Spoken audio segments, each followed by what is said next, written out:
Good evening and welcome to Momentous Live, episode 99 Problems and the Bing Ain't One. Nice. I'm Trisha. I'm Taja Custody. I'm Gray Williams. I am Will Silver. We got the whole band together again. Oh, it makes my heart sing. Or it makes my heart bing. I don't know. Yeah. We got a lot of AI news to talk about, so let's not waste too much time. First, we're going to talk about the enshittification of TikTok, but part of that has to do with some revelations that have come out in the last couple of weeks about some different things about TikTok that we might not have known. And first of which being a secret heating mechanism that has been happening behind the scenes. Craig, can you tell us a little bit about that? Yeah, so when we take a look at social networks, the idea there is that users, us, should be dictating what it is that we see in front of us through our actions based on an algorithm that the social network employs. We've kind of got, and this kind of goes for a lot of things as well, even down to things like search results with Google. The more something is relevant, the more that we click on it and stay with it, the more that Google sees that this thing is good, so it serves it up to other people. The idea of like tastemakers hasn't really been in sort of the public consciousness. But with TikTok, they've now confirmed that there is this thing, the heating button, that basically says the For You algorithmically defined page, which is something that they haven't really said how it works. They've been very cards close to the chest, keeping it secret. And so this button basically takes things and can add traffic. Now, it just puts the content in front of people. It doesn't make them like it, but it puts the content in front of people. And as more people see it, more people inevitably will like it, which will then drive more views algorithmically. So this thing is kind of like, it's a bit of a cheat code for TikTok, and TikTok uses it, according to what we're reading, to court influencers and to court new clients from agencies and from companies in order to get more advertising on the TikTok platform. It's a bit of a big bomb.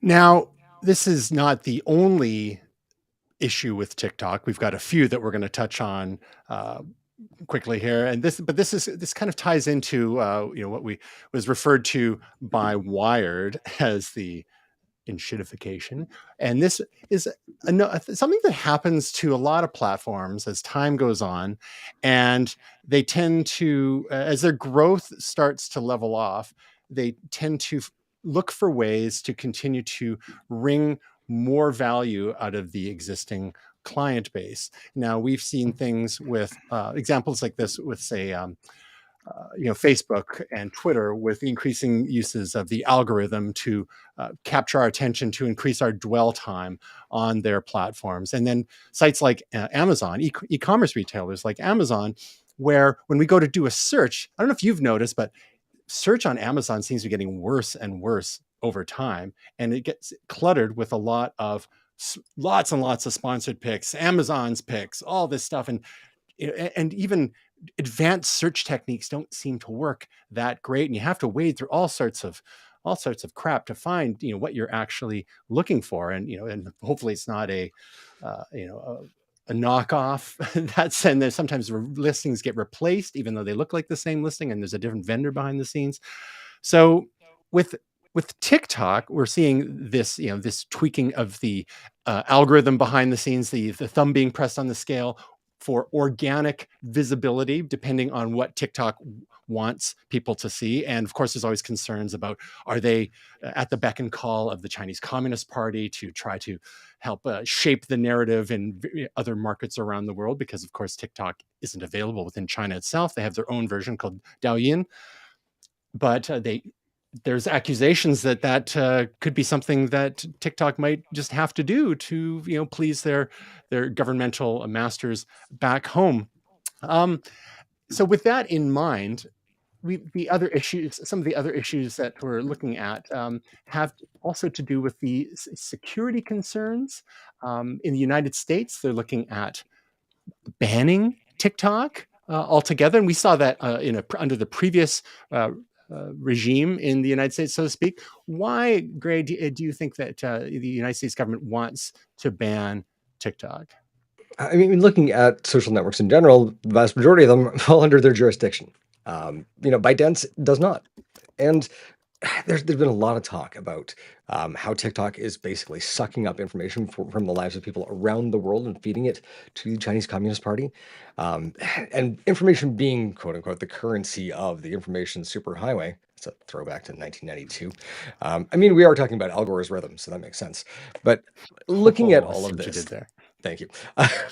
Looking at all this, things like location data. We have seen from everything like Garmin watches, when people use Strava on American force bases around the world, can be a security risk. The access to people's pictures, the access to people's videos. Lens AI came out last week and said, if you upload your pictures to us, we delete them as soon as we're done with them, because there was this massive outcry that this AI program was capturing people's facial recognition data. So why would the United States ban TikTok? Fear in a lot of cases. And I would say probably mostly unfounded fears. They want to look under the hood. And I mean, I don't think it's unreasonable, to be honest. Looking at how these algorithms work, realizing that, yeah, they do have their thumb on the scale of this. They are promoting things that they want to promote, and realizing that this company exists in a country where there is legislation written in that the secret police can come in, talk to you, control things, and you can't talk about it.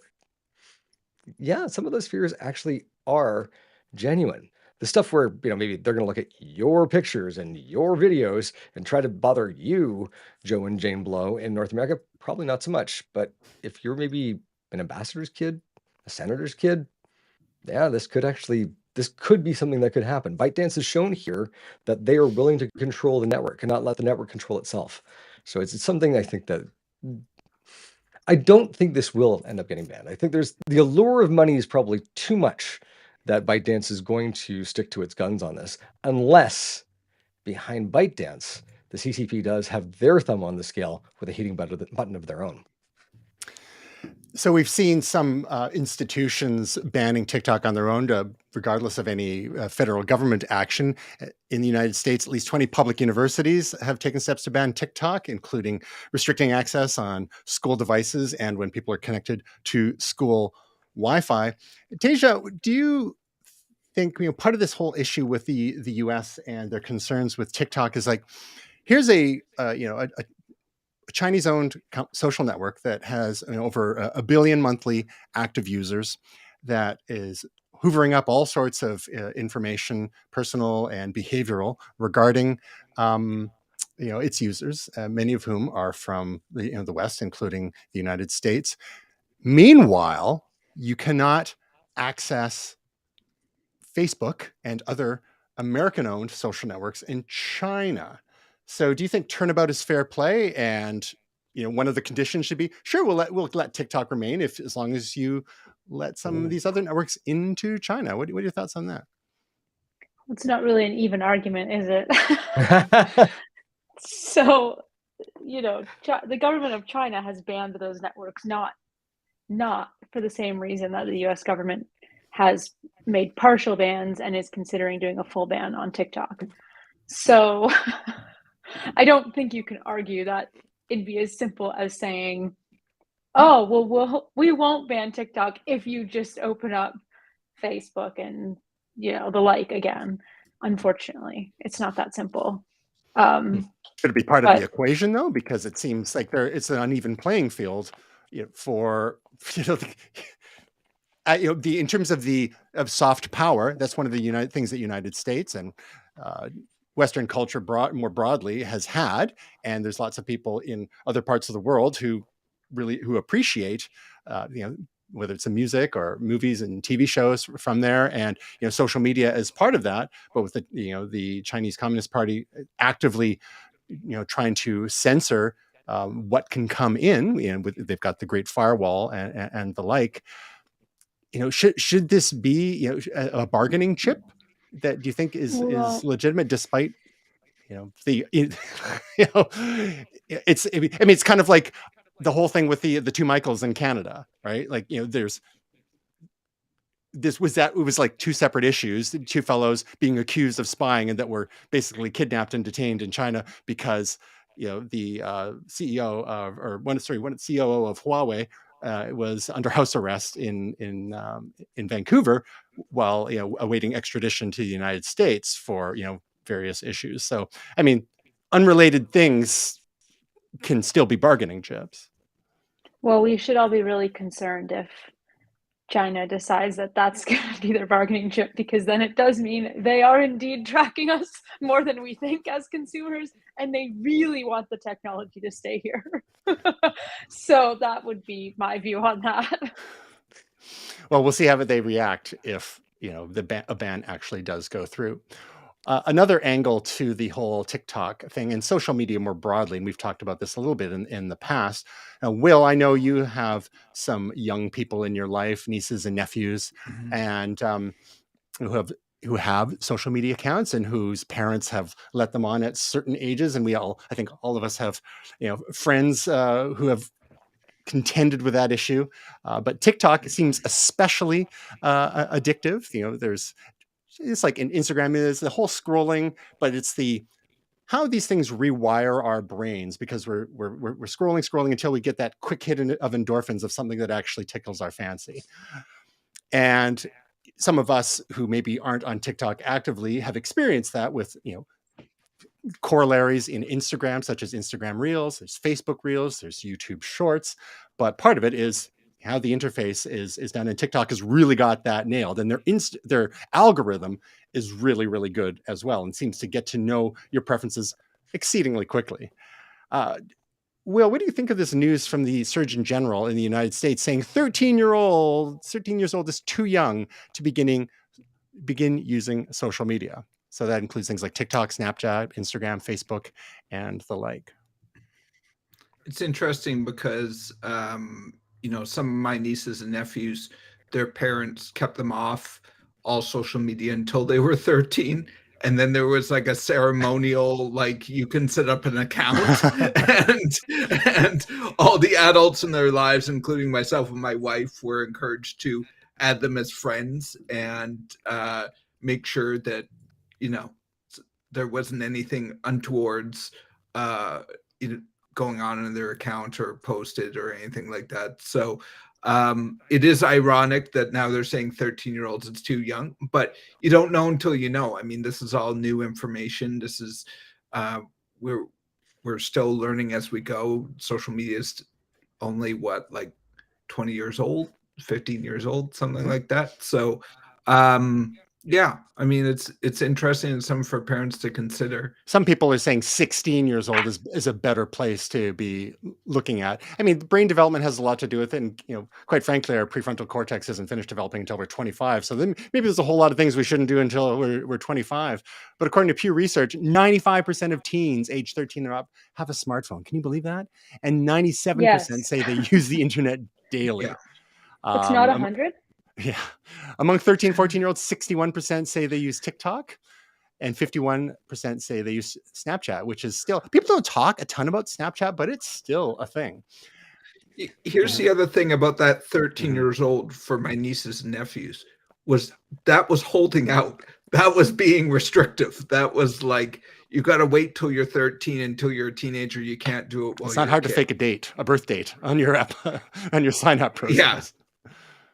But I think too, like this article does a good job touching on like these vertical video platforms, but like YouTube is also a giant issue when you want to talk about that same thing. Like, I don't know if you guys are like have ever been on like YouTube Kids, because like with my nieces and nephews and stuff, like I'll just hand them my other device and it's like, oh, go scroll it, don't buy anything, and it's that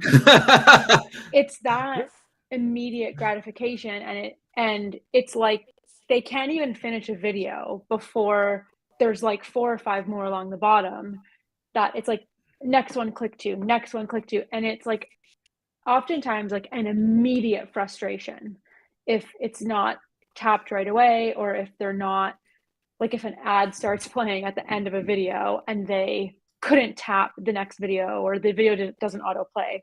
And so I think that's like a little bit of what some of these articles were touching on in terms of like that's how it's rewiring the brain chemistry. It's not staring at a screen necessarily, that's the bad thing, and it's not necessarily the content, it's how the content is delivered and that type of format, which is quite interesting. The dopamine hit from the immediate next video. Yeah. Immediate next video, a bit of a side... right here all the time in the palm of your hands, whereas back in my day...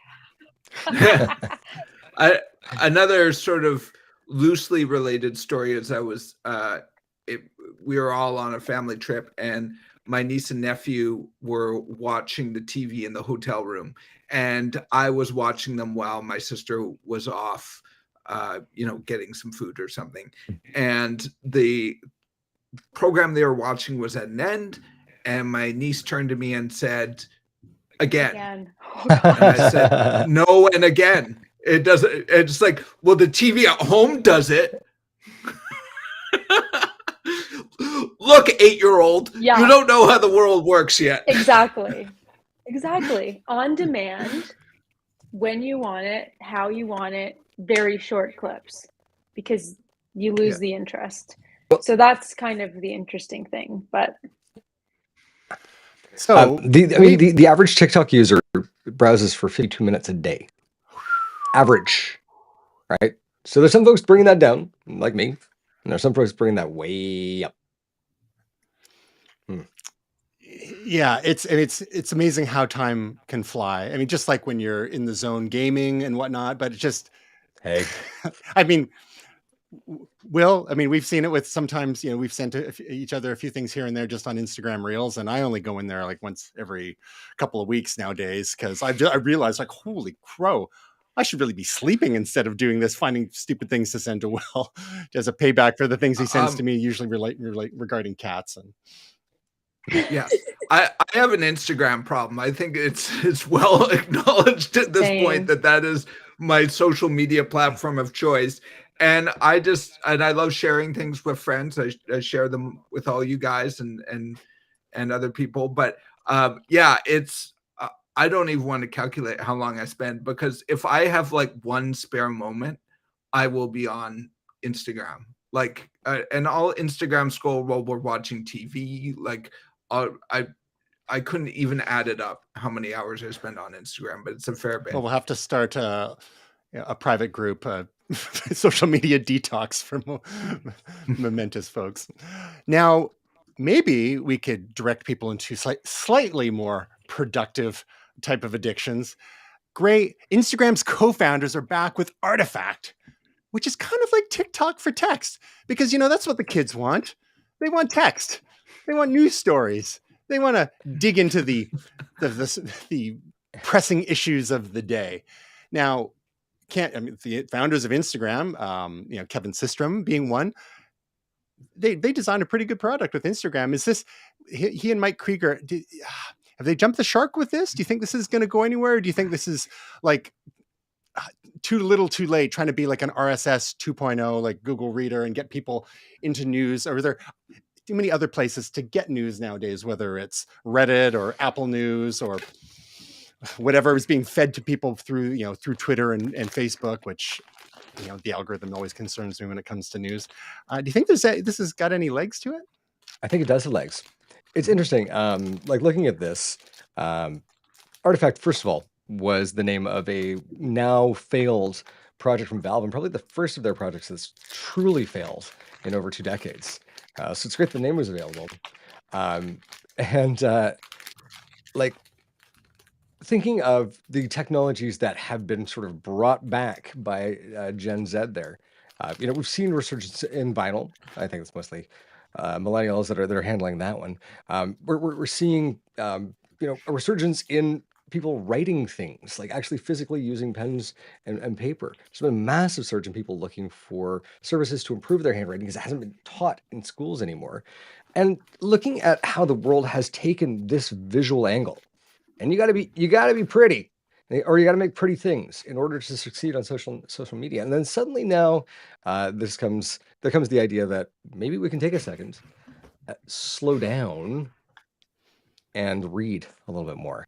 This is like just something about the idea of this fundamentally is grabbing onto some part of me that's like, yeah, no, this is this does actually get us to slow down, maybe turn on the thinking brain and maybe take the feeling brain down just a touch and start looking at an analysis done by us as opposed to analysis done by machines.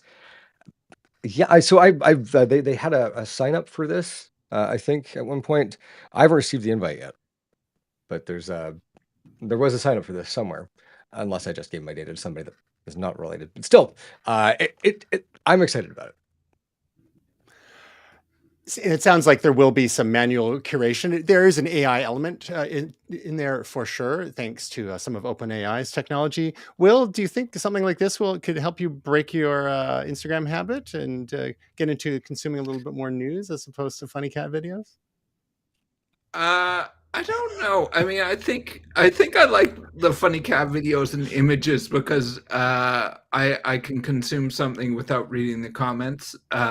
So maybe if there wasn't comments.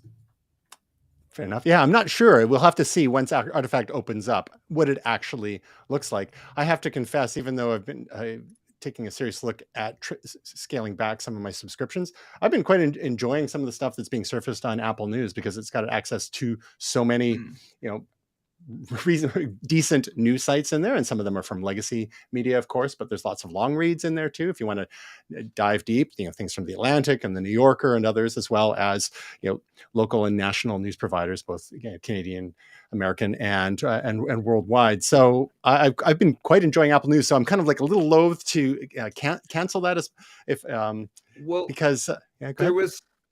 Oh, sorry. I was going to say there's something called The Athletic. I don't know if any of you guys know about it, but Tristan, it sounds like you do. But it's I know quite a few people that subscribe. I don't, but I thought it was crazy when I first heard about it. It's like subscribe for sports news. I mean, I could find out about that anyways. Like there's tons of stuff on TSN or whatever, but there's really good quality articles, and that's kind of how they market themselves. And there's a lot of great information on there. And I don't know how well they do, but you know, just qualitatively, I know a bunch of people who subscribe to it. Yeah, that's the thing, is like people will pay for content and news that's relevant, high quality, consistent, and there's all sorts of niches that people have been able to exploit. There's, you know, the newsletter business is huge. You know, witness Substack and then others like Ben Thompson who've rolled their own as well. Speaking of rolling your own, Samsung had an event last Wednesday, so it was just after our last episode of Momentous Live, so we kind of missed that. But just a quick recap of some of the devices we saw there. There was the Samsung Galaxy S23 line, including the Ultra, which is basically the replacement for the Note. They retired the Note a couple of years ago. The Ultra does feature the pen, but one of the big things was a 200 megapixel camera. So the megapixel wars continue. You know, that we may have discussed in the past how the more pixels you have, if you're not increasing your sensor size, it can result in a lot of noise. But in this case, we've got what's known as pixel binning, and that's what Apple's doing with its more recent iPhones as well. You know, you have a 48 megapixel sensor in the iPhone 14 Pro, but that pixel bins down to 12 megapixels, and that's kind of what Samsung's doing here. But it's going all the way up from 200 megapixel and doing 16 by 16 pixels and capturing all that light as if it's 1 pixel. But both the Samsung Galaxy S23 Ultra and the newer iPhones will provide a pro mode that you can activate to let you access every single little pixel and end up with a file size in the iPhone case that's 75 megabytes or more, and I imagine Samsung's are even larger. But apparently, the amount of detail in there is stunning. Will, you know, we're all mostly in the Apple ecosystem here. Tasia, of course, straddles with the Google Pixel phones, the last couple of Pixel phones as well. And being a bit of a photography buff on and off over the years yourself, with something like this kind of crazy pixel count, and admittedly, you know, improving algorithms, computational photography, just like Apple and Google are doing. Is it the kind of thing that might tempt you to switch over to Samsung? I mean, maybe.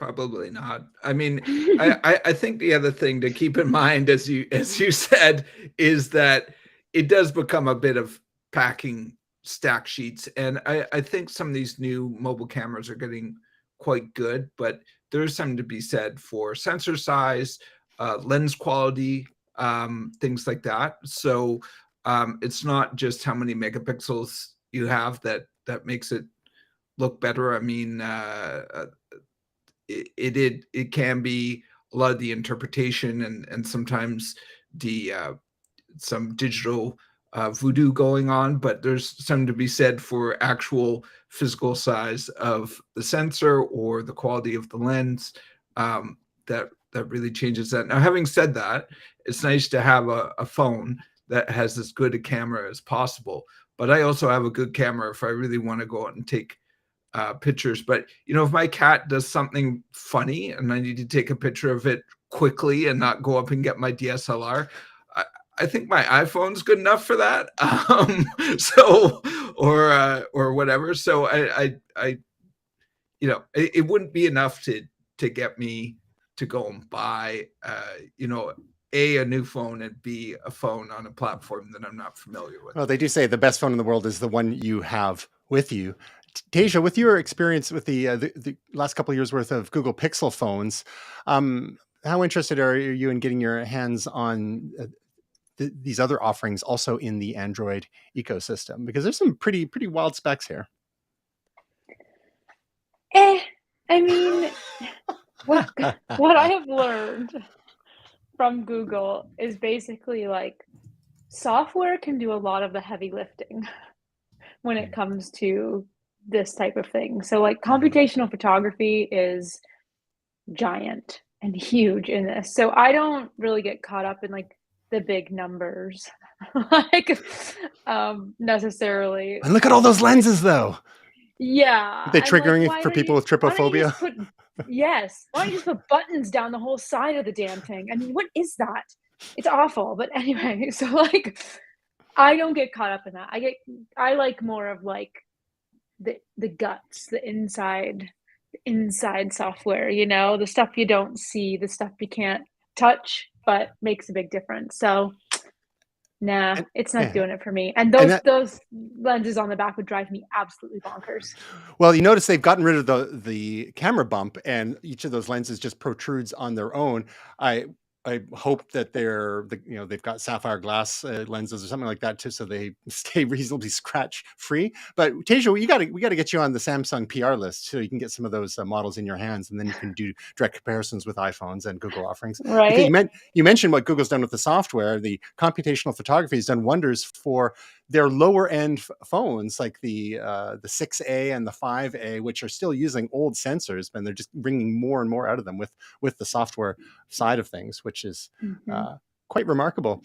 For those who are interested in the differences between the three Samsung Galaxy S23 models that were revealed last week, there was the S23 standard, basically, the S23 Plus, and the S23 Ultra. We'll include a link in the show notes. The first two are the same size. The Ultra is the big boy of the bunch, and it's got it's heavier, larger battery. They've got all of the same processor. The Ultra has an option with additional RAM, so they've got 8 gigs across the board, and then a 12 gigabyte option if you go for some of the one of the higher storage tiers. Storage starting at 128 all the way up to 1 terabyte. Depending on which model you choose, and of course the camera package is crazy town on the S23 Ultra. But it wasn't just smartphones that Samsung revealed last week. Also the Samsung Galaxy Book 3 Ultra. So they're leaning into the Ultra naming convention there, which is going to be interesting. There's rumors going around that Apple might do an iPhone Ultra, maybe to one higher than the iPhone Pro Max, or to replace the Pro Max. It sounds like we're running out of adjectives when it comes to some of our tech naming. I guess extreme is a little too 90s. We're not going back there. A little too snowboarding and other extreme winter sports. But Gray, we all use laptops here pretty regularly, and Samsung. Samsung kind of is like in the they've been kind of low key, maybe second or third fiddle to the likes of Dell and Lenovo, but they keep, they keep releasing, decent laptops as time goes on. And with the Galaxy Book 3 Pro, 3 Pro 360, and Book 3 Ultra. Man, these names are killing me. We've got with 3 different options for people with different needs. But on the surface, I mean, aside from looking kind of like MacBook inspired laptops, like a lot of laptops have for the last 10 years or so, what can you tell us about how these look spec wise and performance wise for those who are on the Windows side, and what kind of the best they can get there? I mean, looking at it from a visuals perspective, or something that can produce high-end visuals, the 4070 is a hell of a powerful chip. That's the graphics card. Yeah, that's the graphics card. Yeah, okay. I believe they've got a hybrid Iris 3 graphics, and then the 4070 as well. So, like, great, amazing. Like any other Windows laptop, these things are saddled with Core i7 and Core i9, which means battery life is not going to be good enough.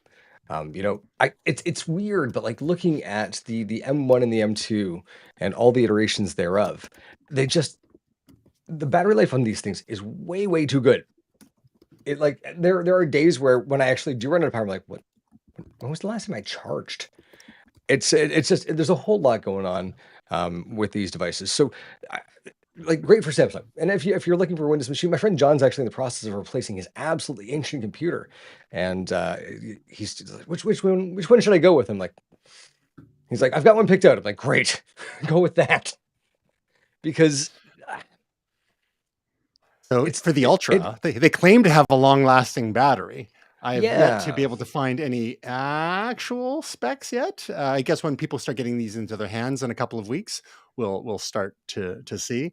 But to your point, like that is one of the things. Like you can pack very powerful Intel chips into these things. There's some YouTube videos been coming up last week comparing the 16-inch MacBook Pro with the M2 to some crazy MSI Raider, I believe, that's got the, was it like the 4070 or 4080 or 4090 or something? And it's like, performance wise, it can blow away the M2 on a fair number of tasks. But as soon as you're on battery power, then it goes down to a third of its power, and then the M2 is really shines, like with the efficiency cores there.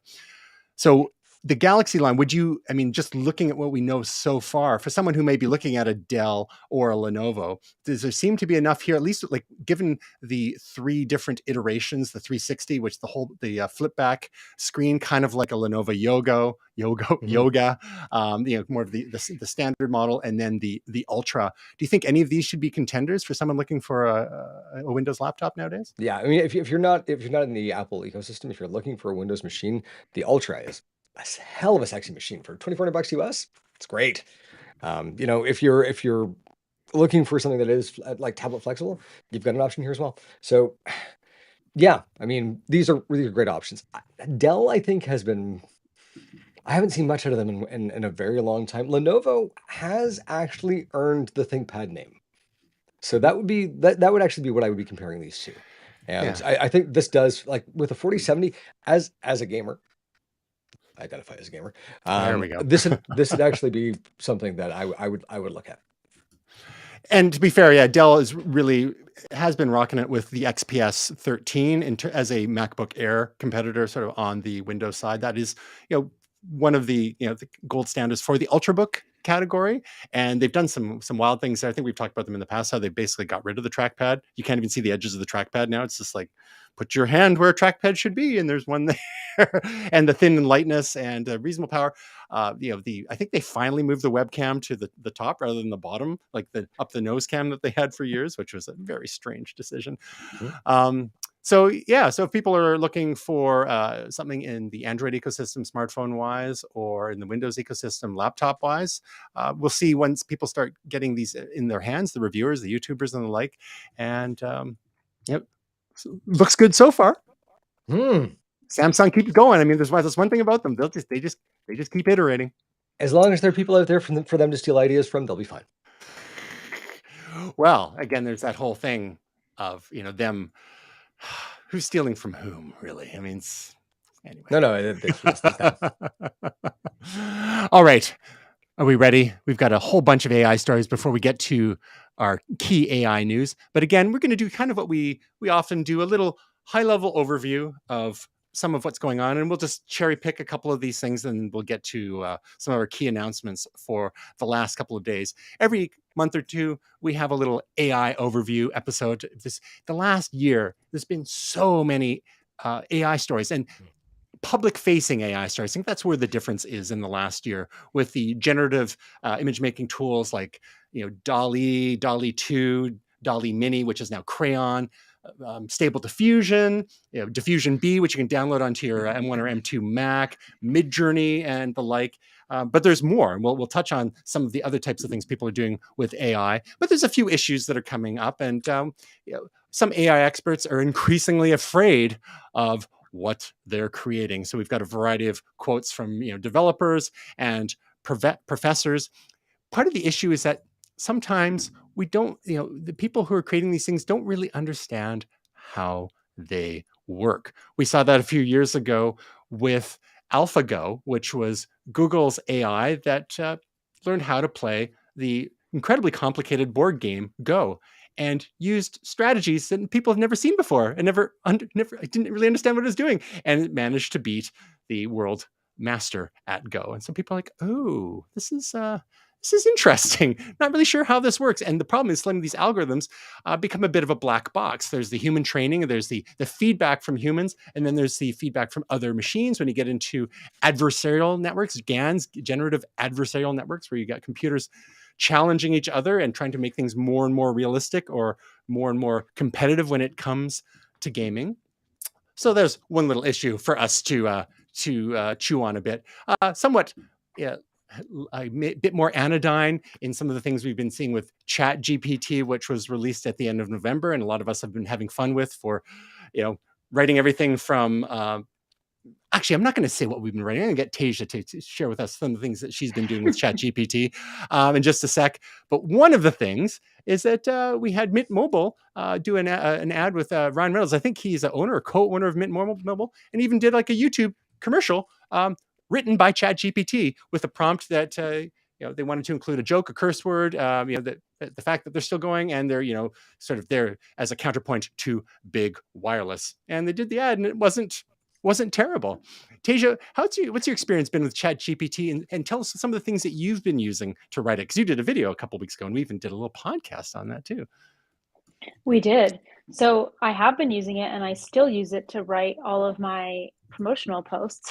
When I have a new YouTube video up, I just tell it to, promote my new YouTube video about whatever. I even did it about itself to promote ChatGPT in a Facebook post. Exactly. Meta. And then and then now write it as a tweet, and now write it as an email newsletter. And so that's quite literally all I do is change. It usually writes it in like a collective format, so like our latest video, so I just change it to like my latest video. But I pretty much leave everything else. It even puts hashtags in there for the appropriate platforms, puts little reminders for me to put in a link. So I'm sold. Hey, you've been using it for some client stuff too? No, that's me. I said, Gray. Oh, sorry. So basically, I put it to the test. So looking at how this particular client likes to have their videos done, I thought I'd write my script, and then I would feed it the prompts that should produce results close to this. I spent about an hour and still wasn't able to get something that I was like, this is client facing. And I think the difference there is for things like social posts, there's sort of a standard cadence, and it understands what people are looking for in a social post. When you're asking it to take sort of creative leaps, it missed every time. And I'm fascinated to know how long it's going to take to close. I don't think it's going to take long to close that gap, but it never really got close to what I thought was good for this thing. So it's interesting. Social posts, yeah, I'm right on board. But the actual creative, I'm like, you're just not there yet. Maybe I'm just being too harsh of a critic. I don't know. Well, so much of the quality of the product that we can get from these platforms, including the image generation platforms, has to do with the prompts that we feed. And there's a lot of trial and error, it seems, to get that out of there. Will, you've been using is it Midjourney for some of your cover art for your beats lately? I've played with a few things. I mean, some of them are behind paywalls or subscriptions or, you know, invites and stuff like that. So Midjourney is the one that I've used a few times. Obviously, we had some fun with Chat GPT, and I've used that a few times. But yeah, Midjourney is the one where I keep on getting 25 free prompts and just kind of ride that when I need to.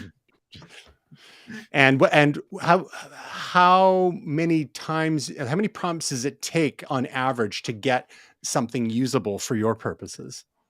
I think it, you know, honestly, it's getting a lot better. I've noticed this, you know, because I've kind of done this 3 times where I've gone in and done some prompts to try to get something for a graphic, and I kind of almost use it like free stock photos. You know, I edit them heavily as we've seen in some of my other loopers, and you know, I use it as sort of maybe as part of video game box art. You know, I'll do all the video game box art, but then the center image will be something from you know, Midjourney. I find it's getting a lot better. The prompt that I did the other day, I pretty much got stuff I could use on the first prompt. I'm finding the quality is a lot better. I'm also getting better at the prompts, and I think other people are getting better at prompts, and I'm learning from them. So things that I used to write sentences like, a guy's walking down the street and he looks menacingly.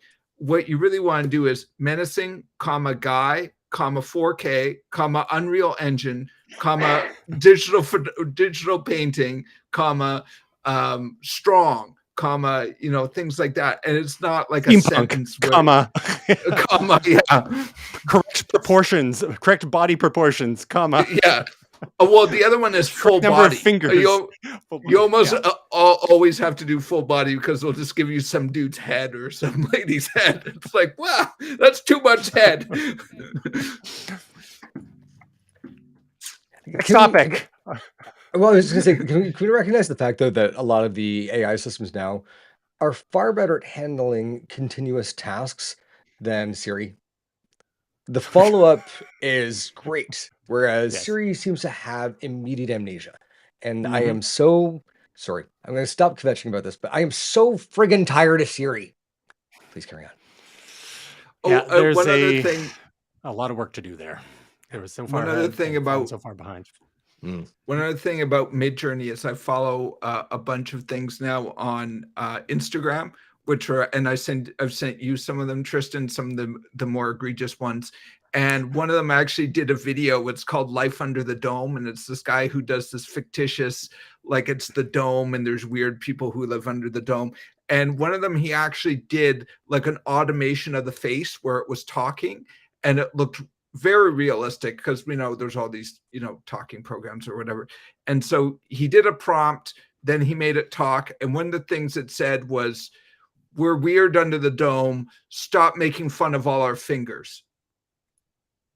And I sent that to you, Tristan, because that's one thing you always point out is how many fingers and how many teeth they have. So many fingers.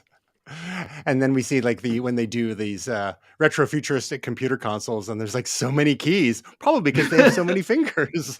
Yeah. All right. Well, as we touched on very briefly in some past episodes, all these AI tools aren't just for generating images or text. There's also some audio creation tools. One of the more recent ones that was announced I believe it was earlier in January, Microsoft has something called Val-E, which has not been released to the public because they reckon it could be misused, but it can mimic any voice from an audio sample as short as 3 seconds. And if you've listened to any of the samples, it's crazy banana pants. And you can see why they think it might be a little bit dangerous, but this kind of stuff is going to get out sooner or later into the public's hands. And there's all sorts of details on how it all works. it's wild. And of course, the more sample, the larger the sample size that it's given, the better it does. But it can do amazing things just with 3 seconds worth of content, whether it's a public figure or, people like us who've got our voice out in the world, and next thing you know, we're on the phone with a bank, trying to reactivate our accounts, and people using our voice to get scammed. And that's a thing that people have talked about could conceptually happen. I'm not sure if it's actually happened yet, but especially with more voice print technology being implemented with some of these systems. So for authentication, it's like, so the genie on this side of things is close to getting out of the bottle. On more audio stuff, there's a fun tool which is publicly available called Refusion, kind of like diffusion. It's a take on Stable Diffusion, which was one of the generative AI image platforms. But you can go in here and tell it what kind of beats you might want, and it'll make beats for you. Well, you're into beats. Are you afraid this is going to take your job away? But you could do some bubblegum Euro dance. You can do acoustic folk violin jams, or just Where was this 2 months ago when I had to do a Euro beat?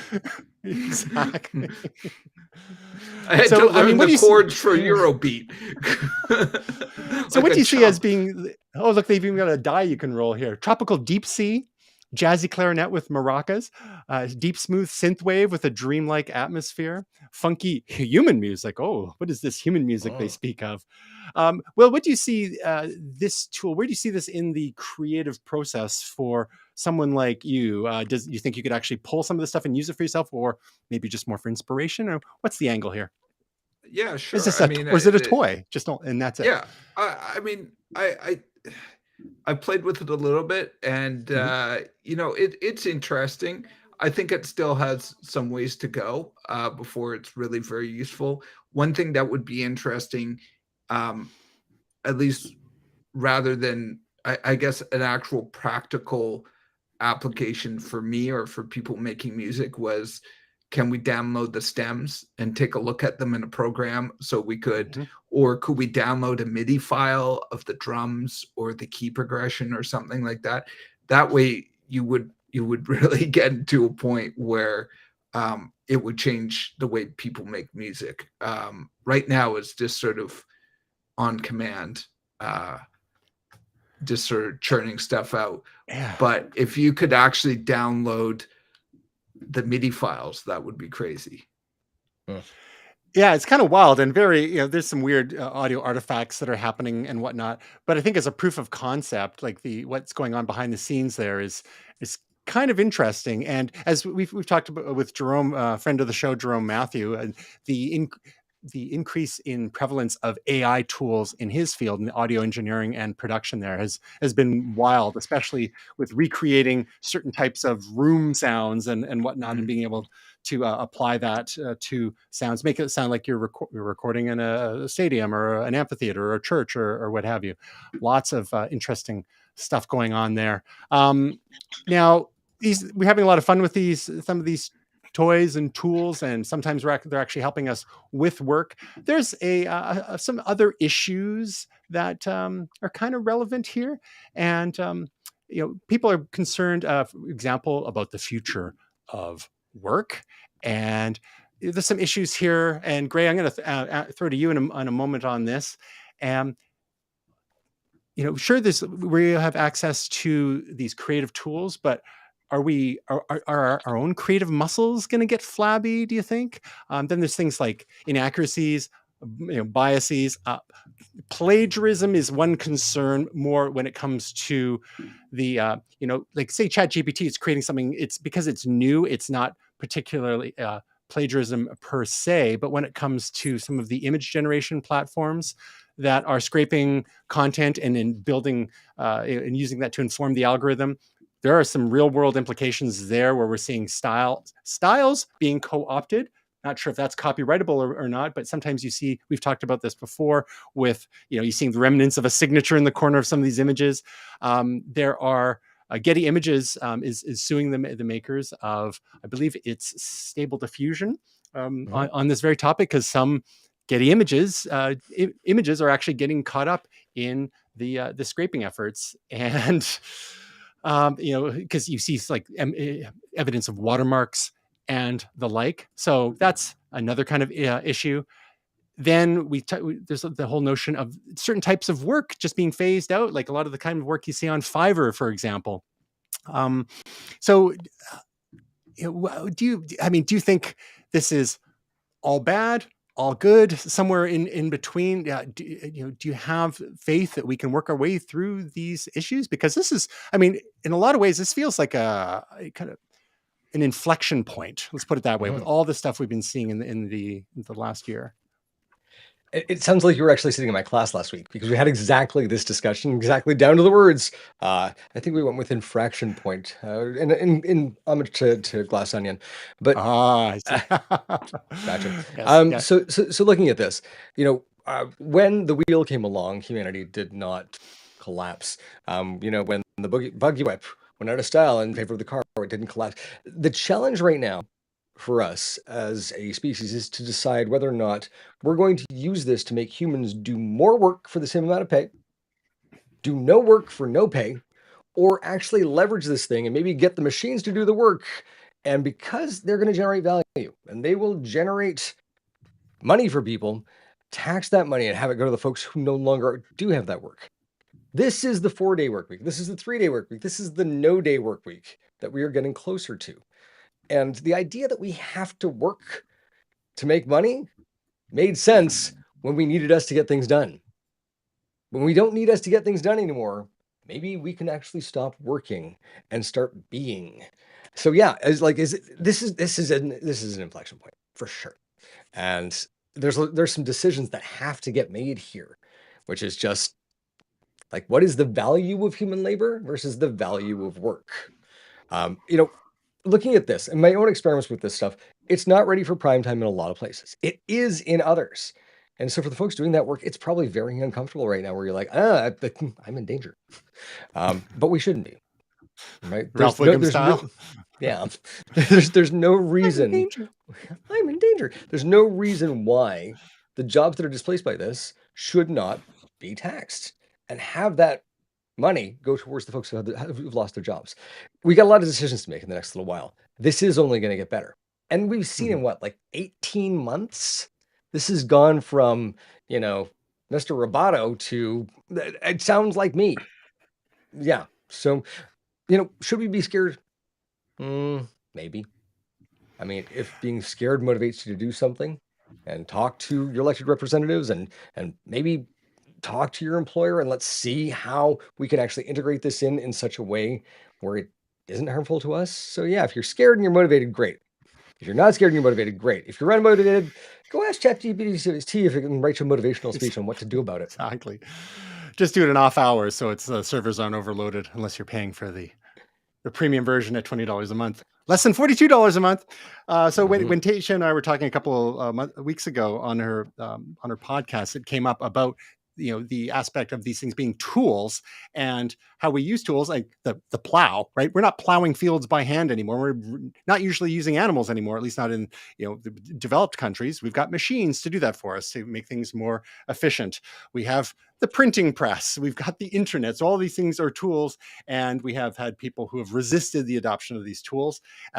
With ChatGPT, with the concerns from teachers and college professors, understandably, but the savvy ones are getting ahead of the game and understanding how to use those tools, using some of the detectors, with varying degrees of success. But just there are some things you can do to kind of help you detect the type of output that's coming from these things, kind of whether it's a straight up watermarks or just signs. Like the ChatGPT, a lot of the stuff is kind of generic sounding and has kind of formulas to it, but it's just going to get better and better. Speaking of ChatGPT, one of the other sort of hidden costs, or human costs to it, that was also highlighted recently, has to do with some of the human training that was used to help make it so good at what it does.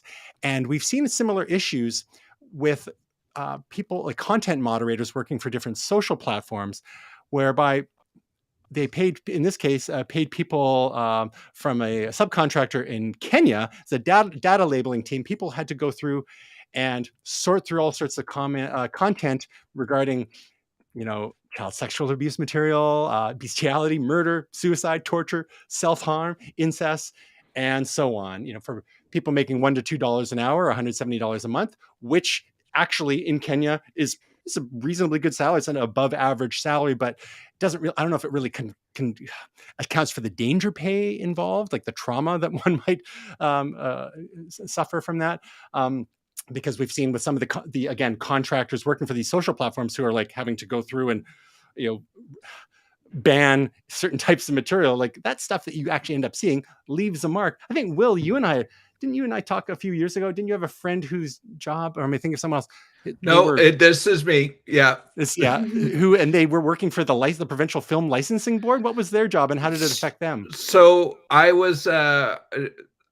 did a newsletter for the Arts Co-op at my university, and there was a student who was in my co-op who I interviewed because it was infamous. It was called The Porn Job, and there was someone who was hired by the BC Film to watch pornography and to check for things that were banned, and they hired students because the full-time employees couldn't watch it anymore. So they hired students to go through these adult films and make sure that that people look like they're the right age. There's no animals involved. Like there's a whole list of things they have to check.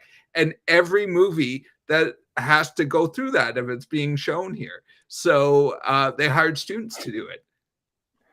And what kind of, and how did that work out for the students? Was that like A-okay, or I can never look at another human being again? This is the other thing, is that he did say it changed the way he looked at things. And it was damaging, and there was a reason why they hired people to do it. The other thing is they would try to cleanse the palate once in a while he got to watch, Star Wars before, this was episode 3. This is how long ago this is. He got to watch Star Wars before it was released in theaters. There was he got to watch a couple of the big summer movies before they were released for free because, they try to give you some benefits to the fact that you're watching porn 6 hours a day.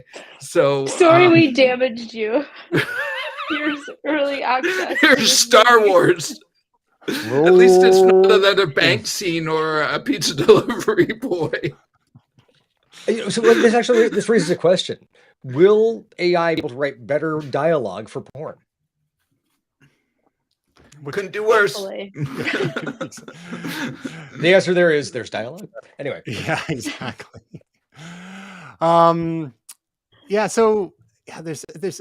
It's another example of the, I guess, ethical complexity that is not only inherent to human endeavors, but online endeavors when you've got network effects. Because nowadays, can you imagine people trying to review all the porn online, for example? But that's actually where AI, at least when it comes to imagery, we talked about Apple's abortive efforts in the whole detecting of child sexual abuse materials, and they kind of backtracked on that. But Google and Microsoft had been doing things for a while, looking for visual fingerprinting and whatnot to try to rid the world of the scourge of that kind of stuff. But sometimes things go wrong. But just back to our main topic of the mainstream AI sort of thing. The big news in the last couple of days is regarding Google and Microsoft. Now, a week or two ago, we had an announcement from Microsoft and about an OpenAI, and I think we may have mentioned this in the past because Microsoft had previously invested about $1 billion early on in OpenAI, which was co-founded by Sam Altman, who's the current CEO. Folks like Elon Musk were involved in the early days as well. He's no longer there. And he was an original investor. But then Microsoft more recently has invested an additional $10 billion. And it's a sort of a strange kind of setup. They're not exactly not for profit anymore. There is a profit element, but there's a cap on how much profit can be made by any investor. And there is a repayment scheme, which is a little exotic, to reward Microsoft for their faith and investing in the platform. And that is is manifesting in some direct results, which we're going to talk about in just a minute. Then we had, of course, Google trying to get ahead of the game. There's a couple of different things. There's something called Claude, which they bought, and then there's something called Bard, which they announced just yesterday before Microsoft was being a big announcement. And we're going to finally throw over to our official momentous Google correspondent, Tasia, to get us up to speed on what is happening with Google and Claude and Bard, also known as Bard Apprentice. And then we'll get into Microsoft and what they're doing with Bing. All right, Tasia. Panic! No, I'm kidding. if you read any article, it's like Google's panicking. Yeah. Are they? I don't know. They've had Lambda, whatever. We've talked about all this. They brought the founders back in for some like brainstorming or something. Yeah, they brought the founders back in after they pushed the panic button. But basically, I don't think they're like far behind at all. Just publicly, maybe. Yeah. Publicly, exactly. Yeah. They've been sitting on a lot of tech, so kind of like what you touched on. They have not released a lot of this tech to the public because of the implications it could have, which my argument would be they're sitting on way more powerful stuff than us regular old people could handle. But what Bard is, and they were calling it Bard AI, and some people just refer to it as Bard. It's all the same thing. It's a ChatGPT competitor. But where it gets really cool is that you have to picture that it's also going to be, well, powered by Google. So think of how we use Google now to ask, specific questions and get, high quality answers and responses back, and all of the power that is behind Google. Plus, if this, works as ChatGPT does, it'll be in more of a conversational tone, and you'll be going back and forth with this AI. It's going to be really interesting. It says it's coming to the public. Right now, it's like limited release and testing. It's coming to the public imminently, and we wait with bated breath to try it, to see if it will take off like ChatGPT, or if this is, first to the game wins. I don't know.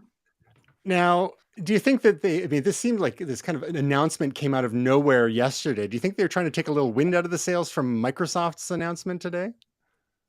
Probably, because Microsoft had a doozy.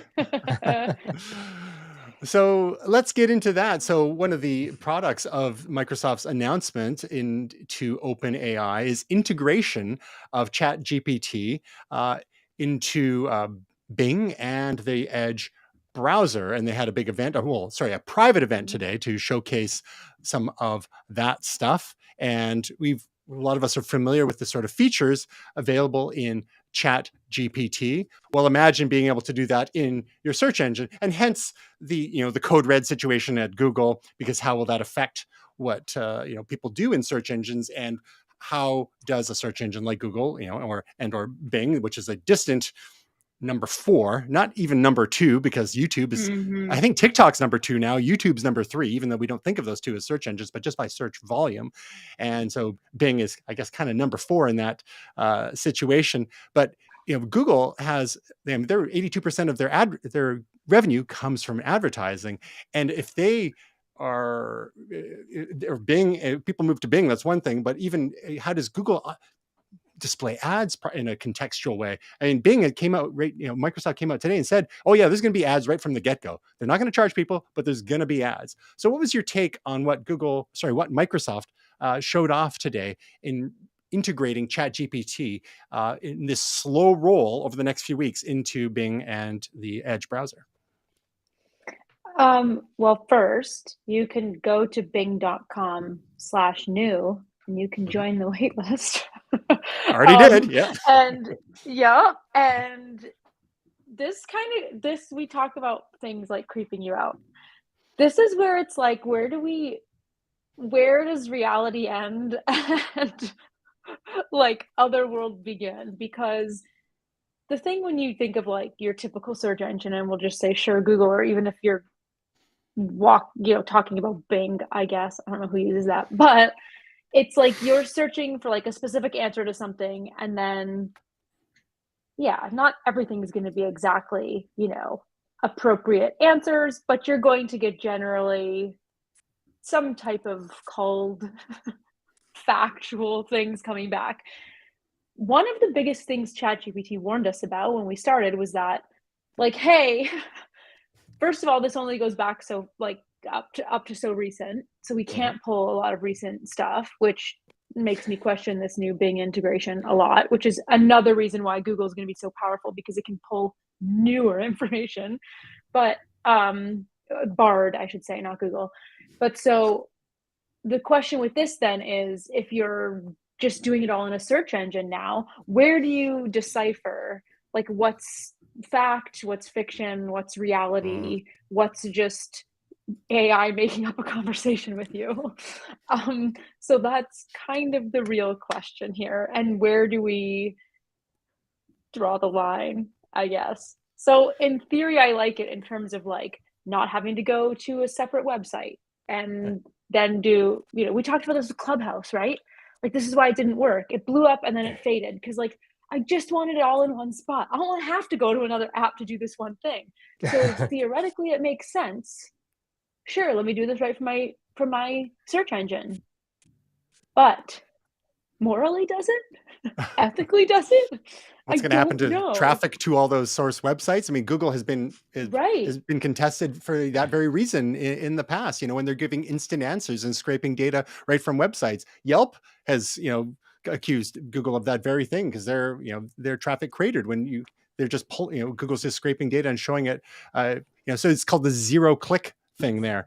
Now with Bing, with some of these canned examples on the new bing.com/new that you can play with, it does look like it's pulling some live internet content in there as well, with the one search about the car models. They're talking about 2022 car models, which, to be fair, that information would have been released in 2021. But I would imagine that in order to be useful, and maybe this is going to be a function of GPT-4, which should be coming soon. Maybe that's what's going to be powering this ultimately.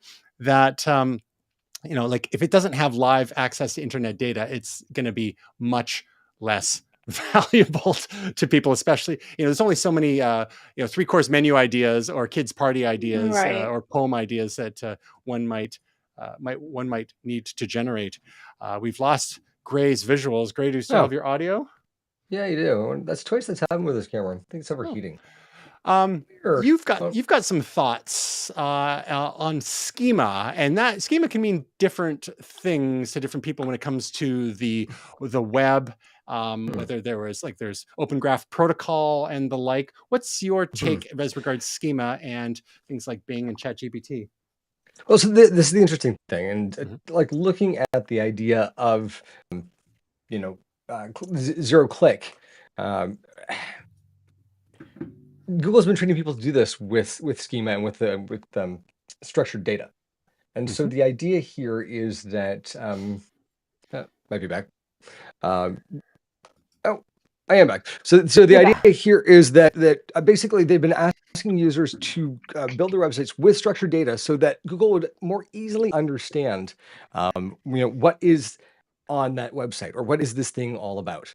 And there's something called slot 0 on the page, which is the answer box, which comes in before even the ads on the page. And I think this was Google looking at this going, yeah, we're going to have this as a thing coming soon. It was mostly focused on things like voice search, but it provides perfect information for an AI driven search tool. So to Tasha's point, yeah, they're kind of already way ahead of the game with this. It's a really interesting sort of thing to consider, that they've actually been digging in data in a way that supports them for years. So like Microsoft, welcome to the show. So there's other sorts of fun and games that people have been doing with AI, and like all good things, they sometimes come to an end.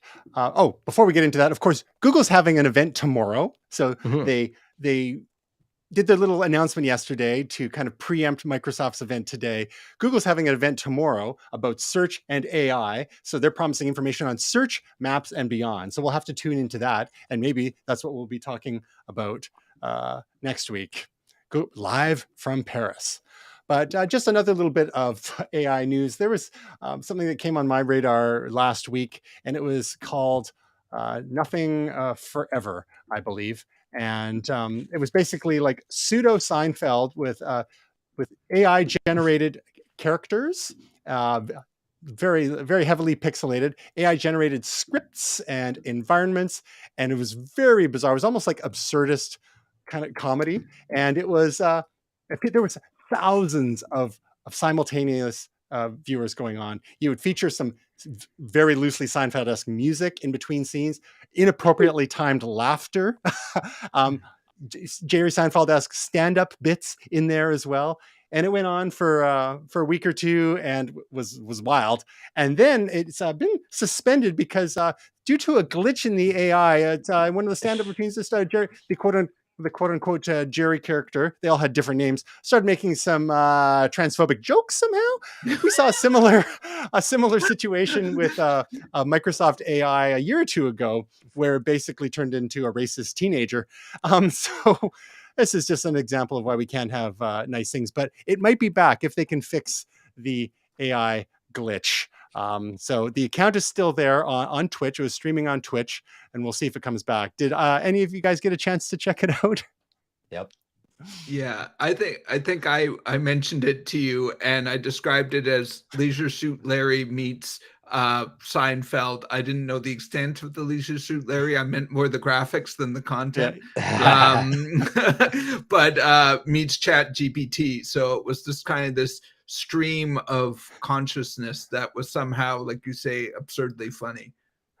Thanks for reminding me that was you who brought that up. I shared it with a bunch of other people too, because it's like, what is this? But it's the kind of thing, like if you smoked a lot of dope, or pot or weed, as the kids say nowadays. I mean, I could see how it'd be really funny because it's kind of absurdist, and it's just. And then the chat down the right hand side, the chat panel was going like a mile a minute because people are just waiting for certain keywords to come up, or just like different kinds of absurdist moments and whatnot. It was wild. I think the one that you pointed to was one character said, well, do you know what the best topping is on a pizza? And then it cut to the exterior, and you're like, I need closure. There was no response from anyone. And then it cut to exterior. It's like, come on, guys. But that's part of the fun, part of the journey, right? All right. So let's get to our picks and our projects, and we'll let Tasia go to bed. You guys ready? My bedtime reminder went off on my watch. You're a slave to technology. All right. Who's got their picks in here? The Owl House. Who's that? I got 2 picks. Oh, you only get one. Tasia's got to go to sleep. Tasia's got no pick this week. The Owl House. You got mine. This is absolutely adorable. It's a kid's show. It's about a young girl who wants to become a witch. She's being sent off to summer camp, and she finds a door to a magical kingdom where she's learning to become a witch, and it's charming and it's wonderful. And apparently, there's a character in the second season that reminds somebody of me, so I started watching it. I'm 12 episodes in, and I adore it. So carry on. So what Disney Plus? What age range is it most appropriate for? Do you figure? I'd say 42. Good answer. Okay. It doesn't seem childish, so I've enjoyed the jokes. The animation's great. So yeah, kids of all ages, really. Kids of all ages. All right. Will, what's your pick of the week?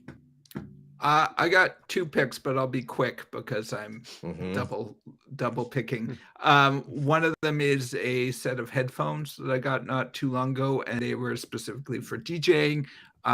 It's like most headphones, it's alphabet soup. So it's the HDJ X5BT.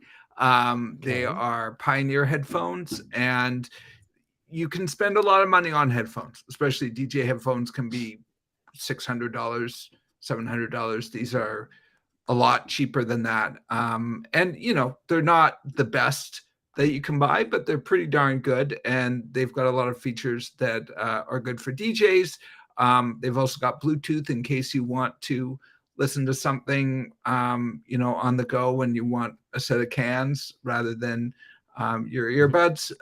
So maybe you're on an airplane or something like that. So they're pretty good. I've had a good experience from them so far, and I can't complain.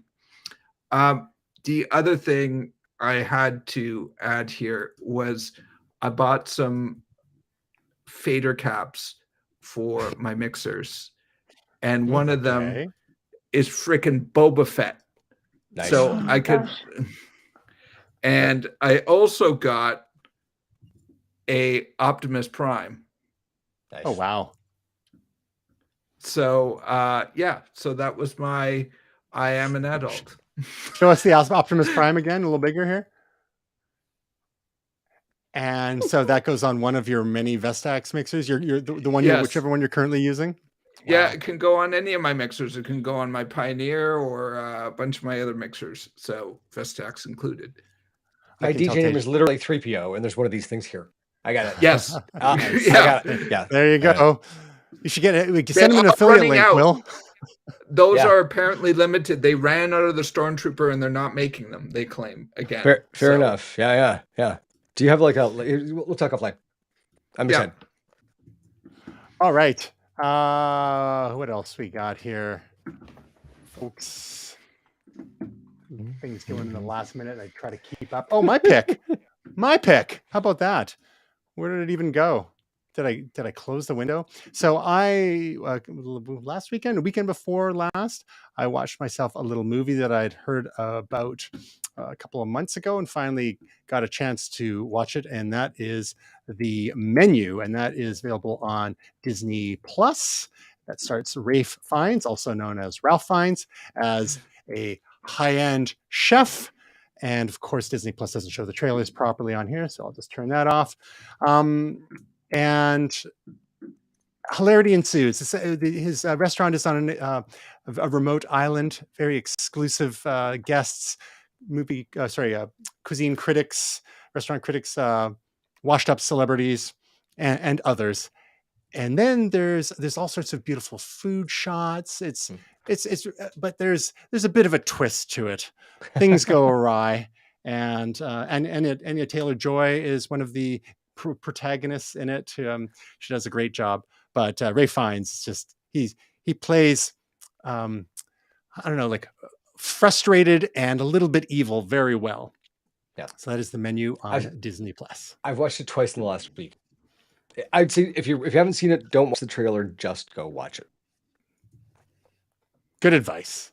And my lovely wife Stephanie, she's not a big fan of the horror, the scaries, but it said in the description that was like suspense horror comedy, and we actually did watch the trailer, and that actually got her on board. So I would say if you like weird, suspenseful, or scary stuff, just go for it. But it's not that bad. It's not like gory or anything like that. It is just kind of is a bit of a puzzle. Well, not puzzle so much as in like the Knives Out or Glass Onion, although it does have a similar kind of vibe, but it's not quite so intricate. It's more, it's kind of making a bit of a point, but it's still a good watch, and she enjoyed it. It's got some legitimately funny stuff in there along with the points it's trying to make. So that is my pick, The Menu. And quick projects before we wrap up. William?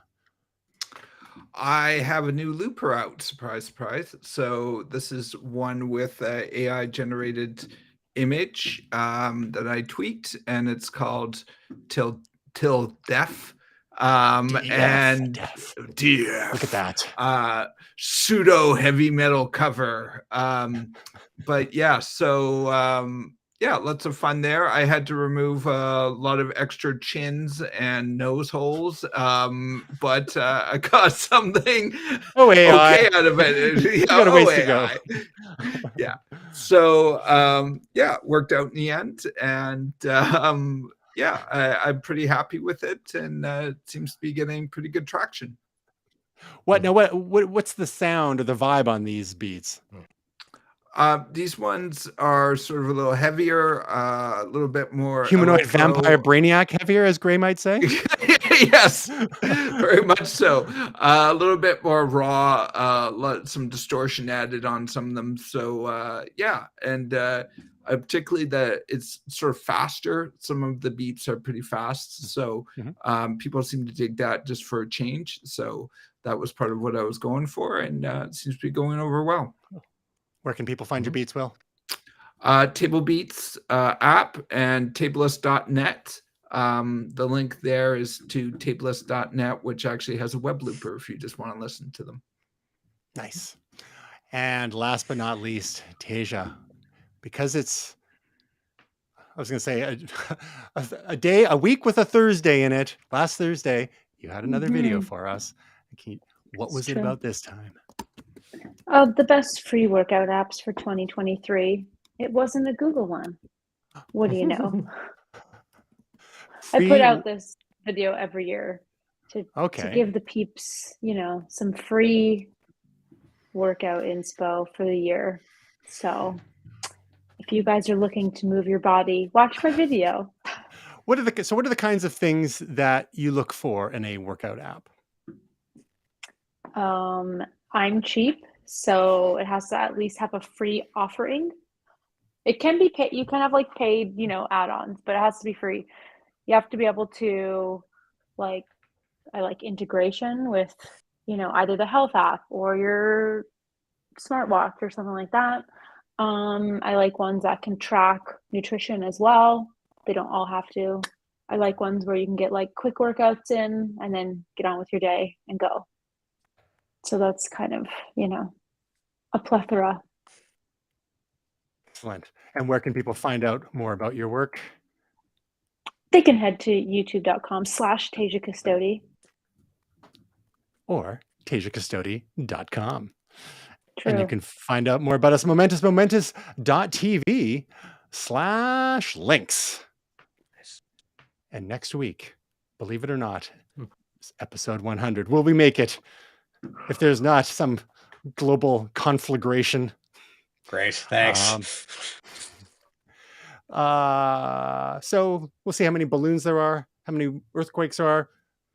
Hearts go to the people of Turkey and Syria. 7.8 on the Richter scale is no fun at all. So keep them in your thoughts. But we hope you and your loved ones have a week that is truly what? Momentous.